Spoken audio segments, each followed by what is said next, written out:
mas malaking pagpahagi sa pagdating sa akin ng Lord ay magpahayag ng ang mga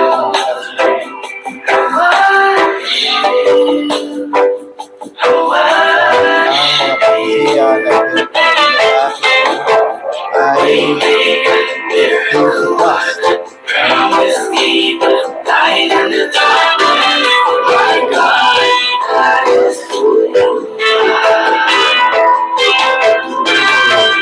nangyari na. Kaya, nandito tayo sa ating central station sa ating podcast center.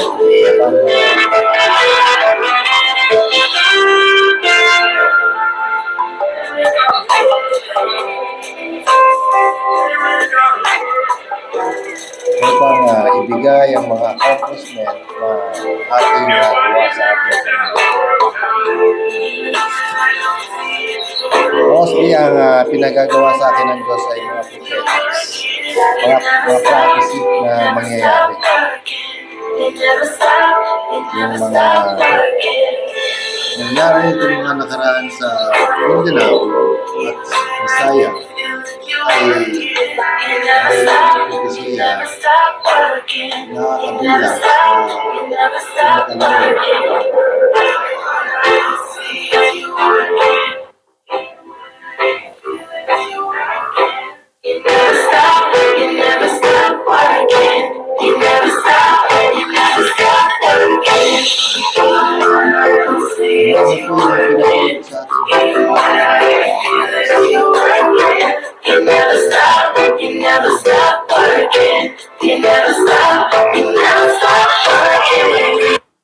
Kahapon lamang ay may naganap ng kaganapan na naman ang nasabi natin propesya noong nakaraan. Ito po ay tungkol sa pagsabog ng mga oil vessel o oil tanker. Ito po ay nangyari kahapon. Dalawang malalaking nagsimula. Ito hindi natatapos sa isang araw lang. Mahabang propesya to. At nangyari kahapon lamang.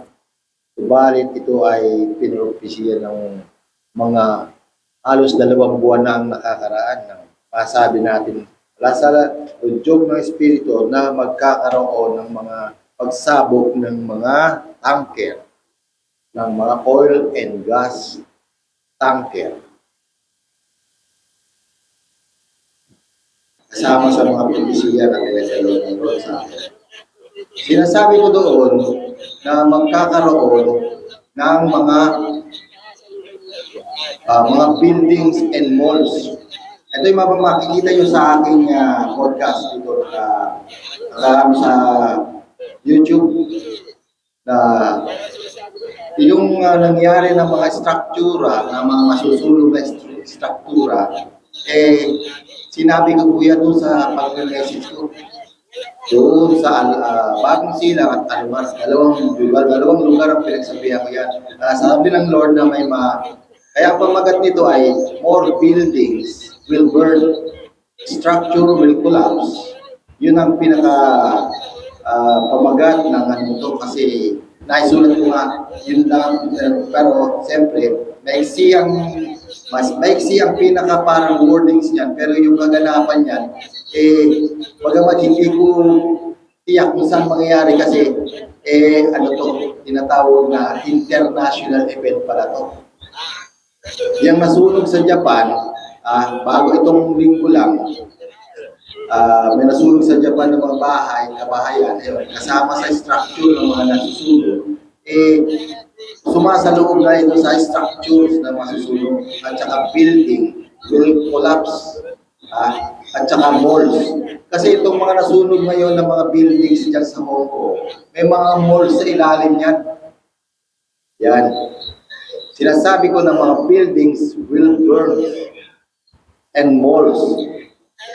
So, kaya mahirap sabihin, di ba? Pero sinabi ko, pag sinulat ko yan, ibig sabihin naramdaman ko na Holy Spirit niya na may udyok sa akin na sabihin ko yan. So, ako, bagamat ako, parang mahirap.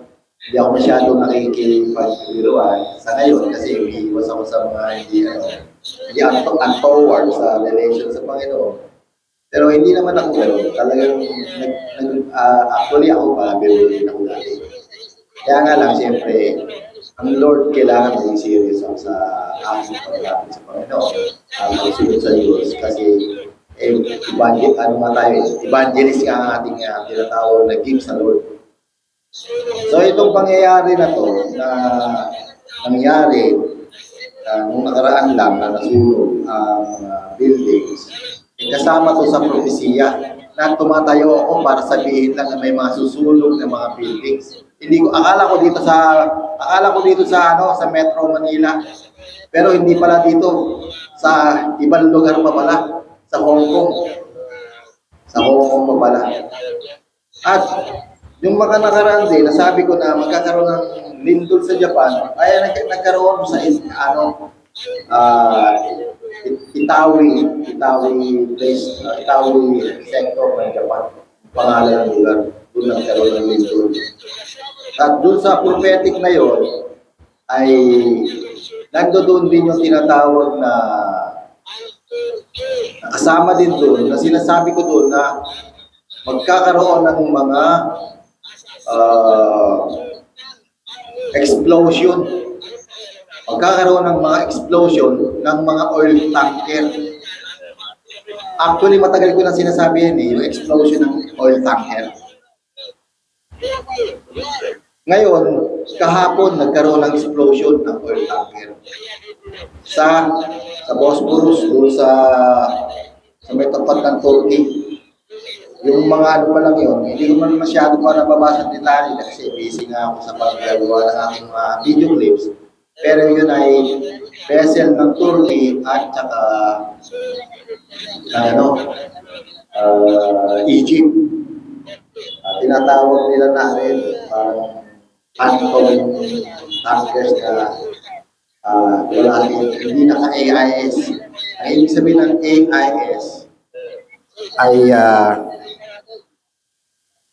yung vessels na nakasarado yung pinaka-radar system, hindi nakikita sa radar. So, kaya tawag nila ghost vessel. Pero malalaking tanker, super tanker yan. So, dalawa ang tinawag na tinamaan ng unmanned yan, mga drone.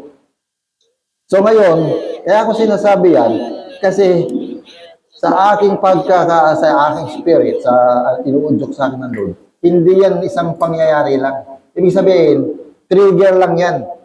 Mag-spark lang yan na tinatawag na magkakaroon ng random na ganyan na tankers explosion hanggang sa makapsize pa yung iba. Eh, pag nakapsize ang isang tanker, paano mo i-contain ng laman niyang diesel kung oil ang karga niya? So, malaking disaster yan.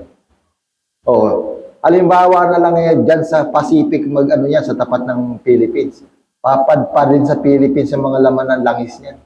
So, ibig sabihin, critical tong parapisi na to. Yung mga lindol, tsaka sunog, tsaka yung mga baha, paulit-ulit ko sinasabi yan. Pero ito, bago to. Pero kasama to sa propetiko, itong oil tanker will burn, explosion. So, magamat hindi tayo ngayon nakapokus, pero mamayang dati kasi nagbibigay tayo ng mahabang paliwanag sa Bible, ngayon mahabang explanation sa mga prophetic at saka mga verses recitation na lang tayo. Yan. Kasi napansin ko, yan ang binibigay sa akin ng Lord na makita ko ang mga kaganapan. So ngayon, ano ang epekto niyan sa atin? Sinasabi ko naman, kung may nakakatanda pa sa inyo, sinasabi ko, magkakaroon ng global war by December. So, isa yan sa mga tinatawag na mga parts ng mga kaganapan na yan na magaganap sa December. Isang mga part yan. Kasi nagpapabagsakan na sila ng economy. Kumbaga sa yung Russia, gusto nilang pabagsakin para matalo nila sa gera. So, matatalo ba nila sa anggera yung isang tao na, isang bansa na lumalaban? Eh, anong gagawin yan? Ganon din, kumbaga sa retaliation, sabi nga sa English. So, sa madaling sabi, itong pagkaganapan na to na oil tanker, malaking epekto nito sa mundo, sa ekonomiya, sa kaganapan ng ano. So, ang mundo natin hindi na start na ng tribulation. Sinasabi nga sa Bible, tribulation. Ngayon, December, ang pinakaparang start. Mga second hanggang third. At magpopormahan yan, first week. Actually, ngayon nga, nagsisimula na sila eh. Anong banga-banga yan lang. Pero, ang spark niyan, mga second week hanggang third week. Magpopormahan man kasi, hindi naman kaagad ano lang yung mga, siyempre, magpwestuhan muna ng mga armament nila yan. Magpaplano muna yan. So by December, by the 2nd until 3rd, hanggang tuloy-tuloy na yan, tribulation na. Papasok tayo sa tribulation, yung sinasabi ng Bible. So, bagamat yung tribulation na yan, parang noong pa sinasabi na yan, at noong pa may tribulation na, eh, yun ang word talaga na, ano dyan, yun ang word na appropriate, sabi nga, o sa Tagalog, swak. Swak na salita, yung tribulation. Kasi, kung sasabihin natin kahirapan, eh marami naman naghihirap ngayon eh. Yung tribulation na yan, eh lahat halos apektado yan. Mayaman ka man, mahirap ka man. Katulad na nangyayari dito sa may Hong Kong, yung mga nasa hotel, sa high-rise building na to, eh, hindi mahirap yan. Kumbaga sa ano, may mga kaya yan, mga middle class yan. Kita mo, isang iglap na walan sila ng kanilang mga property, na wala ang kanilang mga mahal sa buhay, mga gamit, mga investment. Siyempre, nandiyan ang mga ginto niya, pera. Oh.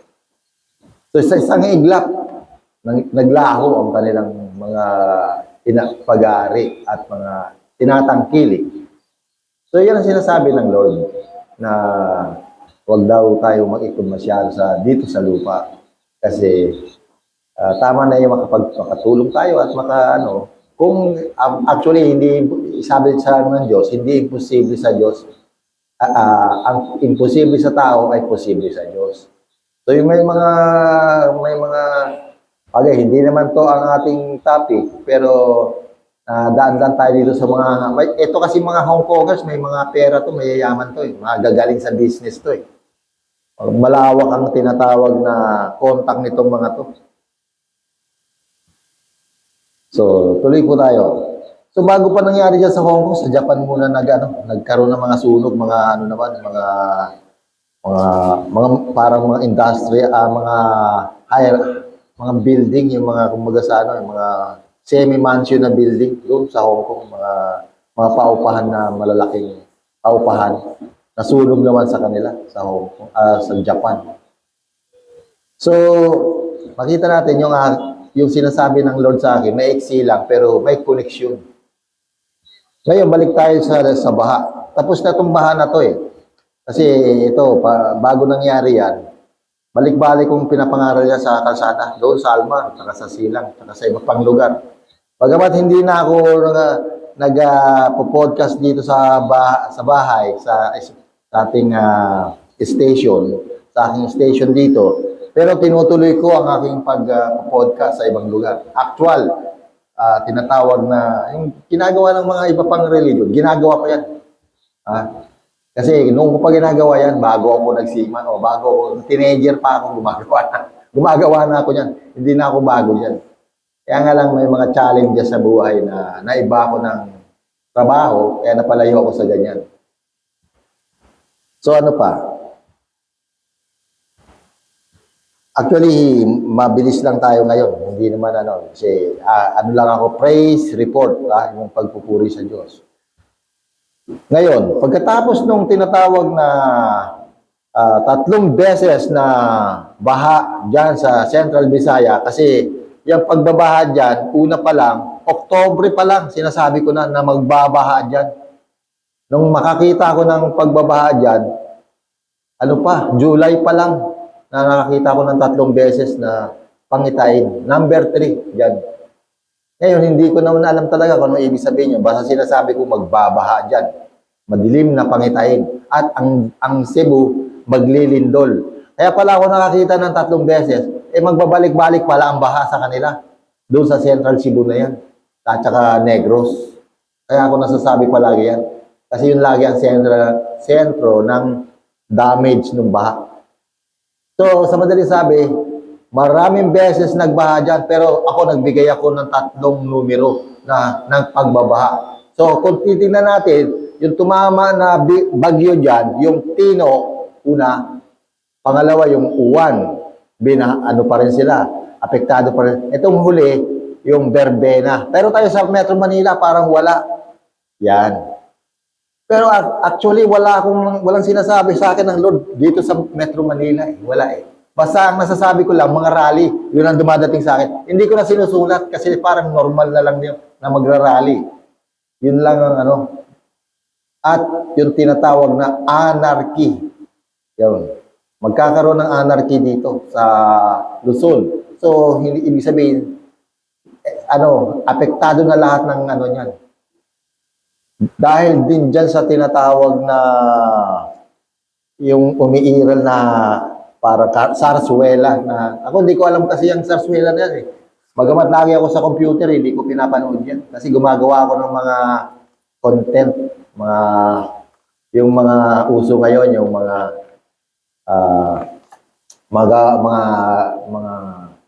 content na magawa ko yan. So, ang isang sinabi pa ng Lord sa akin, tayo karamihan sa atin, naniniwala tayo sa Christmas, wag daw natin ilagay ang Xmas. Kung ang sinasabi ng Lord, kailangan ilagay natin ang pangalan niya sa ating bahay. Yung Jesus Christ, hindi Xmas. Otherwise, marereject din tayo. Mawawala rin tayo sa grasya ng Diyos. Kasi ngayong darating na mga start ng kapigatian. Kaya hindi natin may papaliwanag kung paano tutulong ang Diyos sa bawat isa, sa bawat naniniwala sa Kanya. Pero, ang sinasabi ko nga, ang Diyos kasama ng tao. Kasama natin, bagamat si Jesus Christ umakyat sa langit, pero nanatili siya doon, ang kanyang sinugo dito naman ay ang Espiritu naman ng Diyos.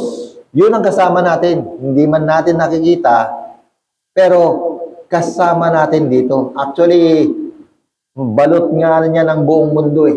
Hindi lang mundo, basta itong ating galaxy. Kasi hindi naman maliit ang Diyos eh. Kaya yung mga gawa dyan ng Diyos sa sarili nila, nagkakamali kayo. Kasi si Jesus Christ, malaki pa sa galaxy yan.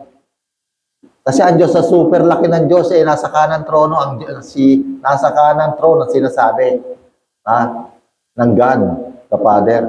Gano'ng kalaki ang Diyos? Kung yan ay isang, sabihin mo, gabundok na Kristo, maliit pa rin yan. Kasi laki ng galaxy. Galaxy na pinag-uusapan natin, heaven na kasi yan eh. Ang galaxy kasi natin, tuldok. Wala pa sa tuldok, hindi makikita yan. So, kailangan lawakan natin ang ating pangunawa sa Diyos. Ang Diyos hindi maliit. Super laki ang Diyos. Tayo lang ang maliit. Tayo lang ang maliit. Pero ang Diyos super laki. Kaya yung Espiritu ng Diyos, balot ang buong mundo. Hanggang yung open space natin. Andiyan dyan. Kasama natin ang Diyos. Hindi umalis. Hindi tayo iniwan ni Jesus Christ. Pinadala ang banal na Espiritu. Yan ang nagwo-work ngayon sa bawat isa. Ang problema, yung banal na Espiritu ng Diyos, yan ang Espiritu ng Diyos, medyo, yan, tinatawag na stricto yan. Hindi yan parehas nung Jesus Christ na pumunta dito na pinababayaan lang sila kasi yun ang role niya noon, na parang siya ay tupa. Pero yung Espiritu ng Diyos, hindi yan ganun. Hahatol talaga yan. May 3 paghatol yan. Yung tungkol sa katotohanan, yung katwiran o righteousness, at saka yung kabanalan. Yan. Pag wala tayo niyan, kaya katulad ng sinasabi ko, huwag nating isulat sa bahay natin yung Xmas. Kasi pag sinulat natin na yun, sinasabi ng Lord sa akin, mawawala rin kayo sa Diyos, hindi kayo magkakaroon ng favor. Kaya, huwag niyong baliwalain yung sinasabi. Kasi spiritual lalo sa akin yan. Dikta. Kasi bahay niyo yan, wala naman akong magagawa niyan. Pero, ayun ang sabi ng Lord. Ibig sabihin, pag ginawa mo yun, kasama yun sa righteousness. Righteousness mo yun. Magiging righteous ka sa Diyos. Sa ganung paraan lang. Oh. Pero hindi yun ang kakumplituhan ng katwiran. Ibig sabihin, ang grasya, magkakaroon ka ng grace sa Lord. Kung mag-aalalayan ka kung ano man ang kailangan mo, kung kailangan mo mabuksan ang isip mo, gagawin niya yun. Basta yun ang isang hakbang. Yung ilagay ang kanyang pangalan sa loob ng ating mga tahanan. Yan. Ngayon, pangalan ng pinapalagay, hindi po rebulto. Muli tayo mag-message sa rebulto. Si Jesus Christ po ay isa ng napakalaking Diyos at nung makita siya ni Juan, ang kanyang anyo ay isang kordero. Isang kordero na may 7 sungay at may 7 mata na sinasabi na siya raw ang Espiritu ng Diyos. Yun. Yun po ang pagkakasabi. Kaya, hindi tayo po pwedeng gumawa ng haka-haka natin. Sapagkat, sinasabi ko nga, ang katwiran ay magmumula sa Diyos. Hindi yung sarili nating gawa. Hindi yung sarili nating akala. Kailangan lagi nakasulat doon sa sinasabi ng Diyos. Maraming beses sinabi na si Jesus Christ ay isang kordero. Yun ang binigay na simbolo niya o tinatawag na glimpse. Yun. Kasi nakita siya ni Juan. Nakita siya ni Juan na nasa trono, nasa katabi ng trono. Bilang isang kordero, hindi siya nakita doon bilang tao. Kasi po, walang tao sa heaven. Ang angels nga na napakalakas eh. Super lakas, super laki pa. Hindi natin pwede sambahin eh. Yung pang mga ginagawa natin na walang kabuluhan. Yung katawan ni Kristo na nagpunta sa lupa ay isang tinatawag na ano lang yun. Matatawag na props. Kumbaga sa gagawa ka ng karton, props lang yun. Hindi talaga yun ang importante. Kasi nga, pagkatapos nun, magkakaroon siya ng bagong tinatawag na anyo, yung anyong pagka-Diyos. Yun ang binibigay ng Diyos sa kanya, yung Ama, yung Father God. Kasi Jesus Christ, hindi yan mismo ang Father God. Baka nagkakamali kayo. Bukod kay Jesus Christ, may Ama talaga may Diyos talaga na tinatawag nating Ama. Yun ang kasunduan nila. Natatawagin siya na Ama at si Jesus Christ naman ay tatawaging anak. Yun ang kasunduan nila. Kaya sinasabi ko nga, ang katwiran natin ay ayon lang sa Diyos. Hindi tayo pwedeng gumawa ng sarili natin. Yun. Kaya sa Biblia, 14 na sinabi na mababasa mo na si Jesus Christ ay isang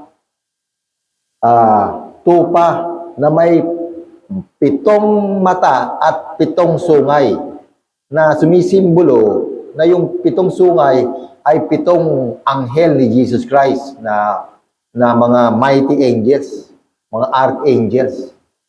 At yung mata, yung espiritu naman ng Diyos na 7 sinasabi. So, kumbaga sa malalim ang Diyos. Kaya, huwag tayong maghaka-haka. Nung dumating actually, alam niyo ba ang ginagawa ko sa content?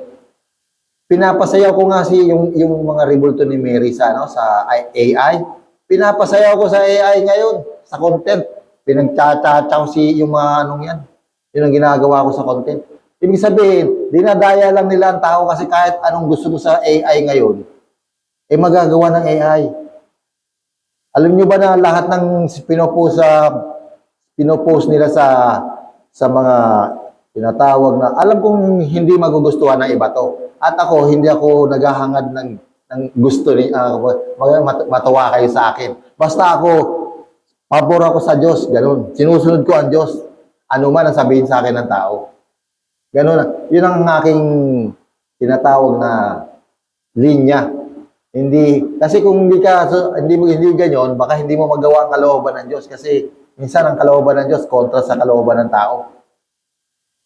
So ngayon, alam niyo ba na yung mga rebulto na pinopost sa mga nilalagyan ko na sungay.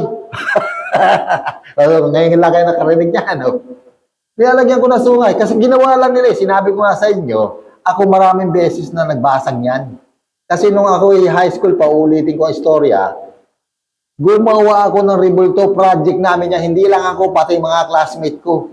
Naggumawa kami niyan sa school. Pinaka-project namin.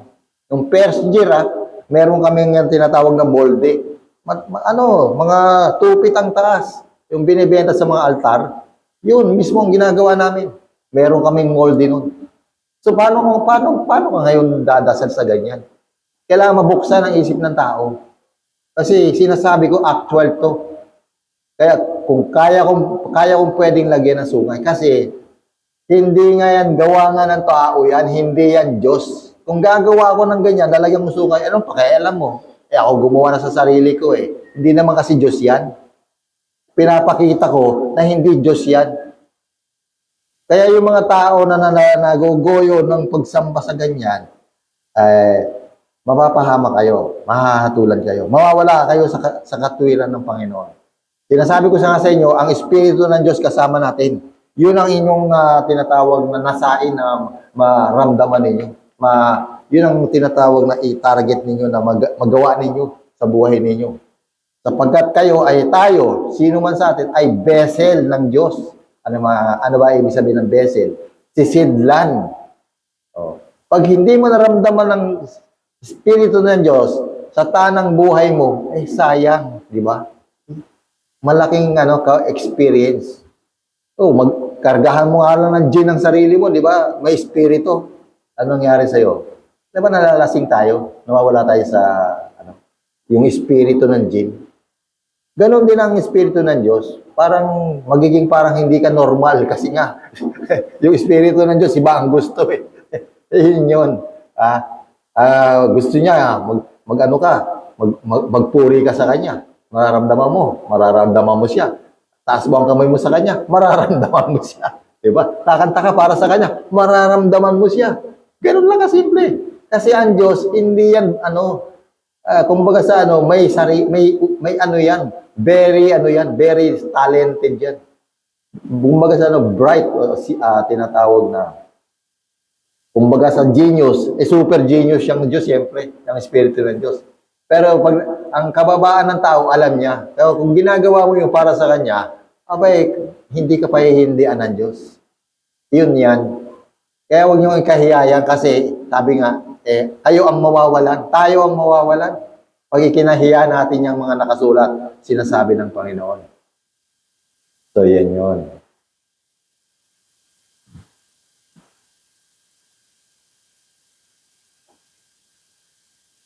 So, alam ko na hindi basta-basta kumbaga sa matatanggal sa isip ng bawat tao 'yan. Kasi kumbaga sa sinasabi nga, kultura nila 'yan, di ba? Totoo 'yun. Kasi ako nung high school ako, nakikipagbalita-takan din ako. Hindi ako pumapayag talaga, siyempre. Nakagisnan mo yan eh. Meron din kaming tinatawag na kompleto. May rosaryo, may Jesus Christ, may Mary, may Santo Niño. Kompleto rin kami, may altar din. Lagi pa ako sa grotto dahil lapit lang ng grotto sa atin, nilalakan lang. Wala pang wala pang bahay. Ngayon, yun nga dahil sa naging project namin yan, parang naging palaisipan sa akin yan. Yung yan. Yun ang nangyari sa akin. Kaya, Sabi ko nga nung nung teenager pa ako dahil siyempre, uso-uso rin ng katulad ngayon, medyo bagamat malayo na narating ng drugs, ng mga tinatawag ng mga ng mga espiritu, pagja-jamming. Kaya ako, dati kasi madali lang Mary Jane, may mga marijuana, normal lang yan dyan. Sa tabi-tabi ko lang tinatanim yan. Marami kami niyan dati kasi noon, parang pa to, liblib pa tong lugar na to. May mga tanim kami niyan sa paso. Ngayon yung pinaka-Bible ko sa bulsa, maliit lang, yung Gideons na Tagalog. Manipis ang noon, yung piece paper. Pinangbabalot ko ng marijuana yun. Ganon ako dati. Hindi rin ako masyadong sa ganyan. Bago ako, tapos minsan, napag-anuhan ko, nabasahin ko yun. Yung mismong ginagamit ko pambalot ng marijuana. Binasa ko yun, napagtripan ko. Ayun, pagbasa ko nun, syempre, noon kasi bihira naman ng comics ang ginagamit nun, comics. Kaya pag may ganong libro, parang mahalaga. Kaya parang naganahan ako basahin kasi mahirap na ang libro nun. Lahat talaga binabasa, hindi katulad ngayon, pinapakinggan lang. Papakinggan mo na lang yung mga books, nagsasalita na. Noon talaga binabasa. Kaya nung nagbasa ako niyan, kasi New Testament lang yung maliliit na Bible dati, na yun nga, pwede sa pocket Bible. Ayan, dyan ako nabuksan sa pagbabasa ko niyan. Hindi ako na ng religion, yung sasabihin mo, nahikayat ako. Hindi ako nahikayat niya. Ako mismo nung nagbasa ako niyan, doon ako nabuksan. Nabasa ko yun. Parang naghanap na ako ng tungkol sa Diyos. Yan. Yun ang dahilan kaya kahit saan ako sumasama, hindi ko tinuturing na ang relihiyon mo ang tama. O relihiyon niya ang tama. Wala akong ganun. Lahat sa akin, okay. Kung susunod ka sa Panginoon, ang Panginoon ang hahatol sa'yo. Total, binabasa mo na ang Bible. Pero dahil doon, nakikinig ako sa iba't ibang paliwanag, lumalim ang alam ko. Hindi ko naman agad papaniwalaan ang sinasabi mo. Ganun, pinapanalangin ko bawat yung mga doktrina o katuruan. Pinapanalangin ko. Lalo yung hindi nagkakasundo. Kaya ngayon, nagkaroon ako ng tinatawag na malalim na pangunawa. Bagamat hindi ako tinatawag na lagi sa religion. Pero dahil ipinapanalangin ko yan, ang Lord sumasagot. Minsan madaling araw. Gigisingin lang ako para ibigay sa akin yung sagot ko na verse. Pag hindi mo ginawa yun, hindi ko ginawa yun, kinabukasan hindi ko na maalala kung ano yung sinasabi sa akin. Kaya pag ginising ako ng Lord, gigising talaga ako, isusulat ko yun. Para kinabukasan, babasahin ko. Kasi minsan nagtatrabaho ka, puyat ka. Ganon ang nangyari sa akin. Kaya kung pag-uusapan Biblia, napakarami kong alam dyan. Kaya ang mga tinuturo ko, iba sa tinuturo ng kahit sino madalas. Yun ang dahilan, kaya iba sa ang tinuturo ko. Hindi ko yan nalaman sa religion. May nagsabi sa akin yan na espiritu. Kasi pag hindi ko maintindihan, pinapanalangin ko rin sa Diyos. So, sa madaling sabi, pare-parehas lang tayong pagpapalain ng Diyos. Hindi lang ako yan. Lahat tayo may iba't ibang pagpapala. Ganun yan. Lahat tayo may kanya-kanyang sa Panginoon. Paghipo, tinatawag na pag-touch sa Lord, His Holy Spirit. So ngayon, balik tayo sa mga prophetic. Ngayon, itong nangyari dyan sa Central Cebu, may mga consequences yan. Kumbaga sa sinasabi dito, hindi lang yan na baha, hindi lang yan na mga building, pag-crash ng mga building. Magkakaroon yan sa susunod ng mga tinatawag na salot and diseases. Diseases, mga karamdaman, yung epidemic, yun ang sabi sa akin ng Lord. At muli, hindi na ako nanonood ng mga akala nyo, pinapanood ko yung mga Cebu. Hindi. Kasi nga, busy nga ako sa pagko-content ko . Minsan nga, yung isang content ko, natatapos ko 3 oras eh. Ganon ako kaseryoso doon sa ginagawa ko. Kasi parang yun ang inutos sa akin ngayon na gawin ko. Yan.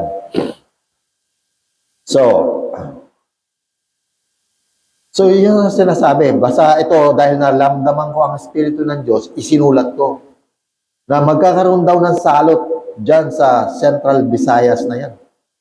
Ng mga pananim, bukod pa dun sa epidemic na mga disease na tatama ngayon dyan. Ngayong Disyembre, papunta hanggang January. So kung ano naman mga disease, hindi ko rin alam yan. Basta yun ang naramdaman ko na magkakaroon ng mga ano dyan. Lalo na yung kakulangan, sabi ng Lord. Mga kakulangan. Ano yung kakulangan? Hindi natin alam kung ano yung mga kakulangan na yan. Pag sinabing kakulangan, maaaring famine o taggutom. Yan, yung kakulangan. Kasi pag sinabing kakulangan, normally prime commodities yan. Prime. Ano ba ang prime commodities natin? Diba? Tubig. Ano pa? Ano pang alam niyo? Mas tinatawag na prime commodities o prime na necessities na kailangan. Pwedeng ano yan? Pwedeng bigas. Pwedeng ganun yan. Basta sinasabi ng Lord na magkakaroon ng kakulangan ng mga pangunahin. Yan. So, kaya nasasabi ko, baka tagutom. Ganun, tagutom. Kasi may kakulangan eh. At epidemia ang sabi. Hindi sinasabi sa Espiritu na pandemic, kundi epidemia ng mga sakit, karamdaman. Sa mga, hindi lang sa Central Visaya, pati yung mga karatig. Kasi pag sinabing epidemia, ibig sabihin communicable disease. Ano yan? Kahit na pigsa, nakakahawa ata ang pigsa. Di ba? Ano pa, yung mga leptos, yung mga bumabad sa baha. Kasi 3 panahon silang nakababad sa baha. Di ba?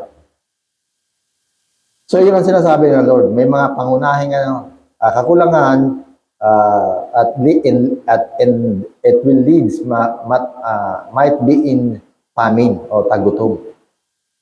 So, ganun din ang epidemia sa Central at Karatig region ng Kabisayaan. At ito pa, ang sabi ng Lord, magkakaroon daw ng mga crack and sinkhole at landslide. Actually, matagal ko nang naisulat to. Ano pa to? Siguro 15 pa. 15 pa ng Nobyembre. Naisulat ko na to. Yung mga sinkhole at saka landslide. Actually, marami na nga nangyari ng landslide. Ngayon ko lang na broadcast kasi nga hindi naman ako pwede mag-broadcast ng isa lang. Isa lang na piraso ang i-broadcast ko, bayaan ko na lang. Sa dami na pinaano sa akin ng Lord, kaya kailangan mag-broadcast na ako. Kasi madami na eh. Naiipon na eh. Bawat ang udyok sa akin ng Holy Spirit, pag naramdaman ko, kahit marinig ko lang yan, pag naramdaman ko Holy Spirit, isusulat ko yan. Ibig sabihin, may leading sa akin ng Lord. Ganun na lang kasimple ngayon. Parang nasasanay na ako. Dati nagdududa pa ako eh. Pero ngayon, sinasabi ko nga, may Holy Spirit na magli-lead sa atin. Kung ang tama, sinasabi, meron ding kung sinasabi mo, hindi tama, mararamdaman mo rin ang Espiritu ng Diyos ayon doon sa leading ng sayo. Katulad ng may mga vlog ako na naka-vlog na ako. Tapos tinatanong ko ang Lord, susulat ko ba to? Nag-ano ako, susulat ko ba to? Hindi ko ata susulat ko eh. Pag ganoon, tapos bigla ako mararamdaman ng Holy Spirit, yun ang leading sa akin. Hindi ko isusulat kahit mahalaga pa yung sinasabi na yun. Hindi ko susulat yun. Ibig sabihin, hindi yun. Ayaw ng Lord yun na isulat ko. Ganon kasimple ang leading. Siguro sa iba, hindi pare-pareho ang deal ng Lord. Pero, tandaan ninyo, hindi ako special. Baka mas special pa kayo. Baka marinig nyo ang boses ng Lord. nasasabihan kayo kung anong gagawin ninyo. O makakita kayo ng mga pangitain. O na makikita nyo kung ano ang pinapagawa sa inyo. Kasi dati na, nung bata-bata pa ako, nung teenager pa ako, bago ako nagsisimula, nakikita ko sa pangitain ang mga gagawin ko. O nakikita ko. Minsan ka,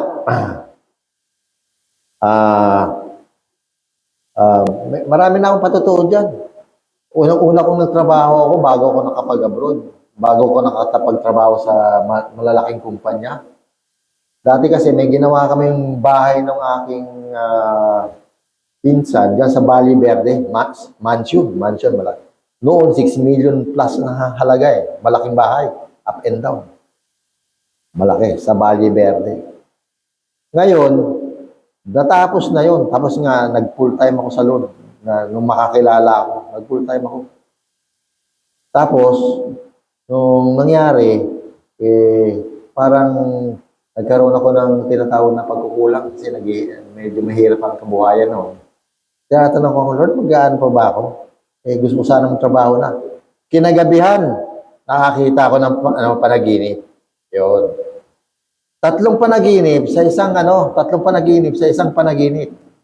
Oh, alam niyo ba yung tatlong panaginip? Nangyari lahat yun, nakita ko lahat. Nangyari lahat, actual. Una, umakyat ako sa hagdan, sa second floor. Nung pagdating ko doon sa bahay nung parang tinitirahan ng mga tao ng boss ko doon dati, yung boss ko na yun, na ginawa namin ng bahay, kapatid ni Henry C. yun. Noon, wala pa kasi akong alam sa ganyan eh. Siyempre, teenager pa ako. Henry C. na may-ari ng SM. Yung amo ko ngayon, supplier ng buong plywood sa buong Luzon. Mayaman talaga. Chick sila. Anthony C. ang pangalan. Wala pang SM noon, Shumart pa. Doon pa lang sa Timog.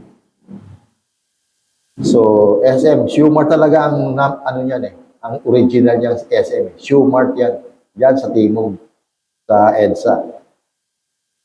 So, sa madaling sabi, yung ating mga, hindi ako special, lahat tayo binibigyan ng Lord, ng Espiritu ng Lord, ng tinatawag na gabay o pag-alalay, biyaya o mercy. Kaya nga lang, kailangan nasa puso niyo yan, paniwalaan ninyo. Kasi kasama niyo ang Lord. Makikita niyo at mararamdaman niyo siya.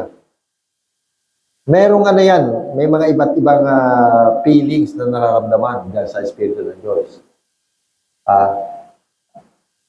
Sinasabi na, yung iba, sinasabi na nababurn sila na parang mainit. Ako, normally, parang malakas na kasi ako, siyempre, master electrician na license ko. Ang nangyayari sa akin, parang may kuryenteng tumatakbo sa loob ng katawan ko, malakas. Pero parang normal lang yun. Ibig sabihin, hindi pa yun ng matinding ng Lord. Meron daw mainit naman. Nag-iinit yung katawan nila. Yun. Ako naman, walang malakas na kuryente na tumatakbo sa buong katawan ko. Minsan, part lang ng katawan ko at malamig. Yun.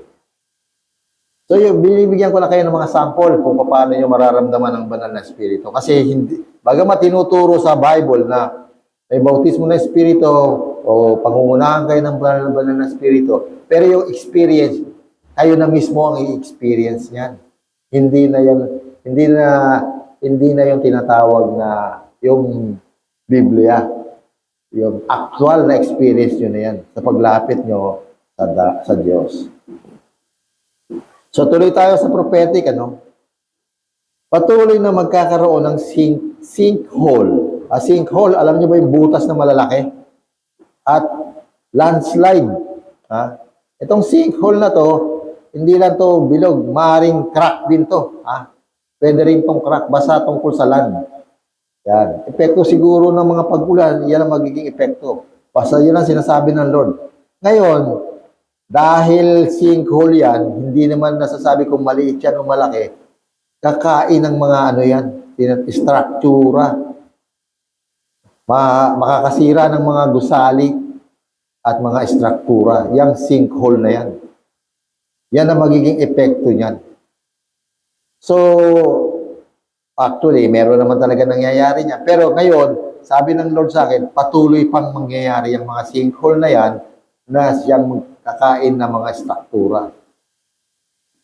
Ngayon, balik ko nga sa usapan ng pagbaha. Remind ko ulit dati, hindi magbabaha ng ganyang katindi ngayon sa Visayas, sa Pilipinas, at buong mundo. Kasi hindi lang naman sa Pilipinas tumatama itong matinding pagbaha.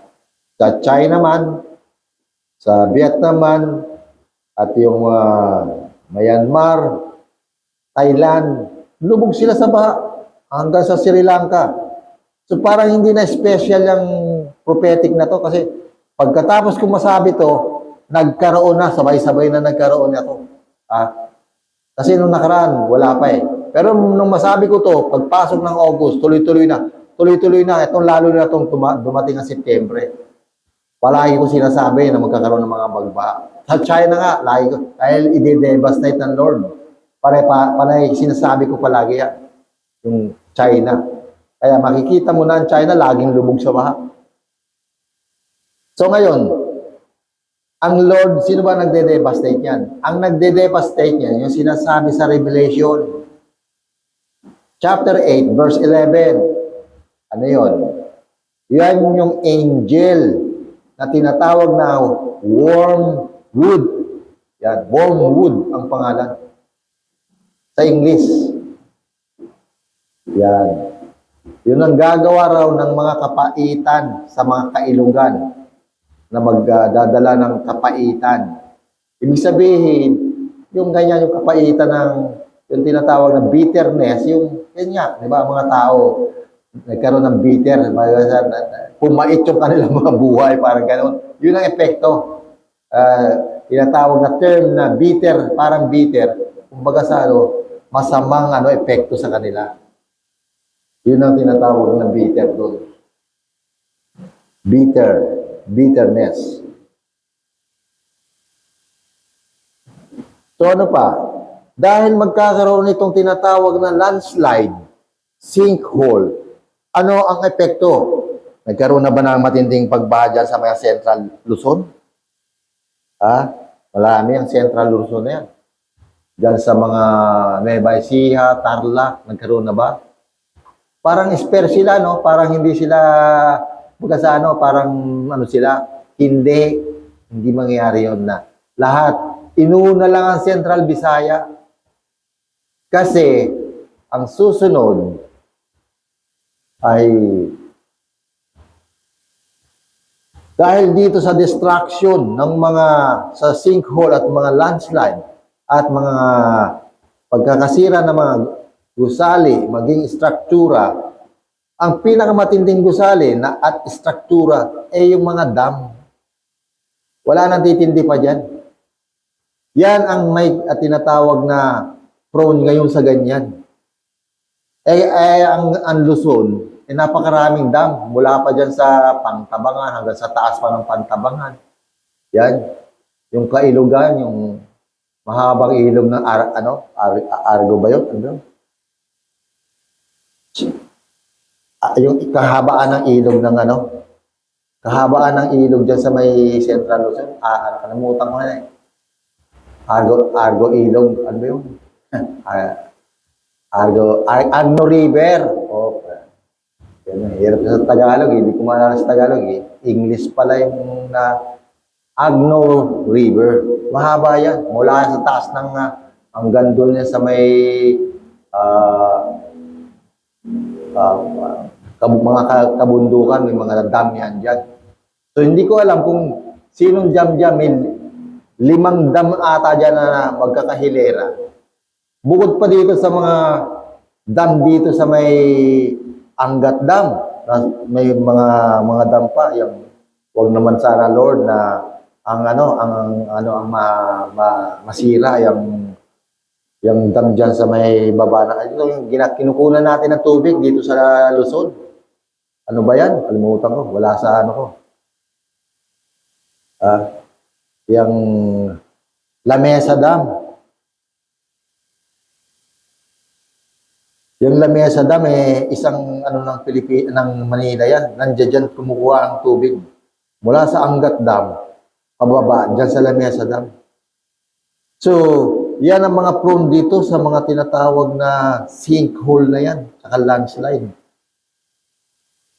So, sinasabi ko to sa mga kapodcast para kung sino man ang makarinig nito na pagpasok ko nito sa ating podcast, nandito kayo sa mga lugar, banda-banda dyan sa mga struktura na yan, sinasabi ko nga, ang Diyos tumutugon sa panalangin. So para maiwasan ang pagkasira niyan, total, tayo ay nakakilala sa Panginoon, ating idalangin na protektahan ang ating mga dam. Kung sino man yung ano.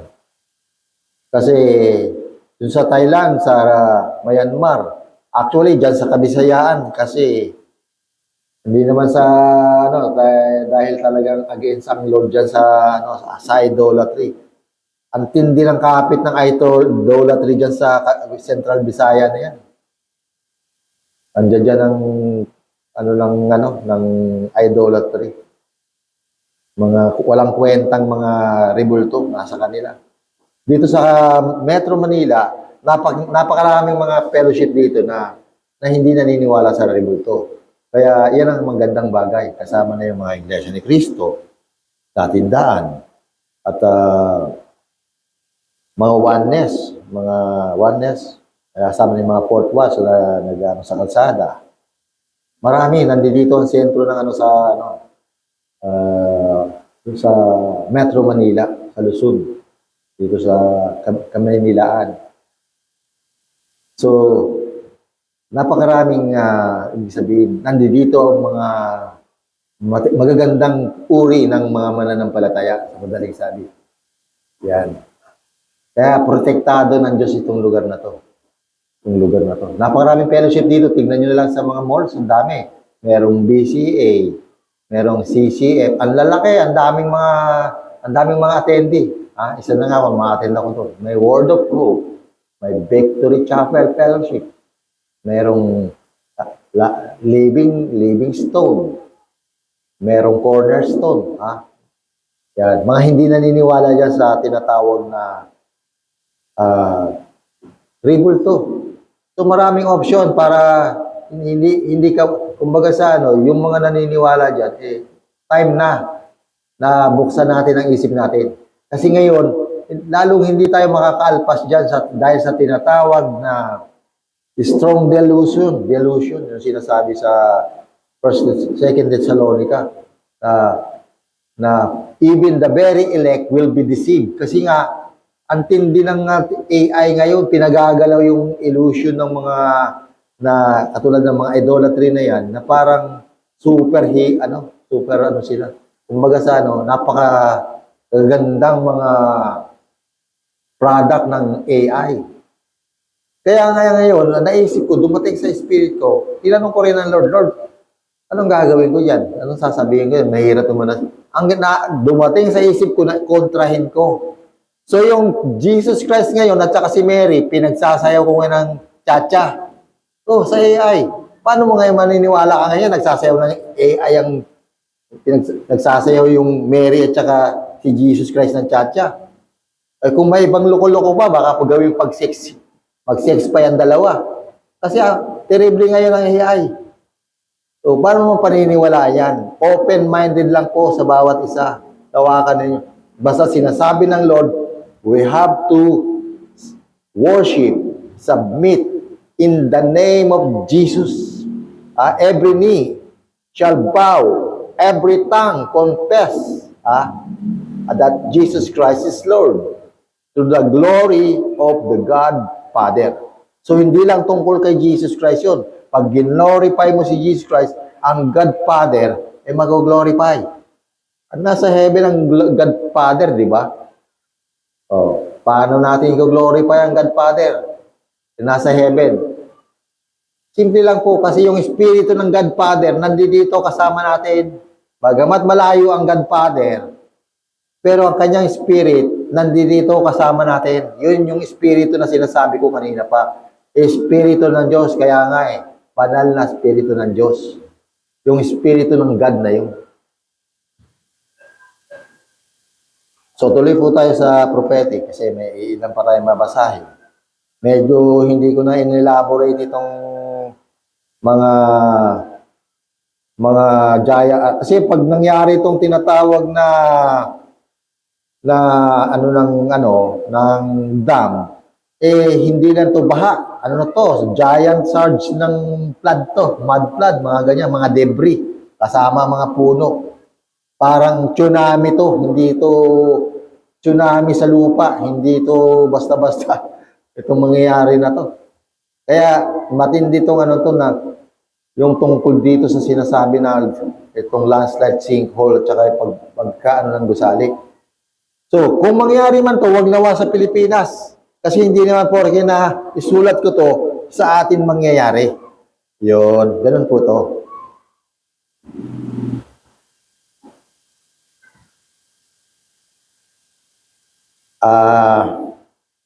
Yun lang po ang ating hanggang doon na lang po tayo.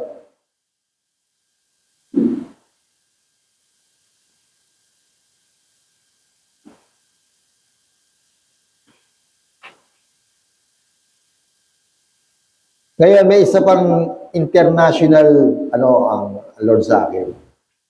Sasamantalahin ko na to kasi isisingit ko na rin. Bago rin lang naman to na sabi sa akin ng Lord. Yung daw Amerika, actually, hindi sinasabing Amerika.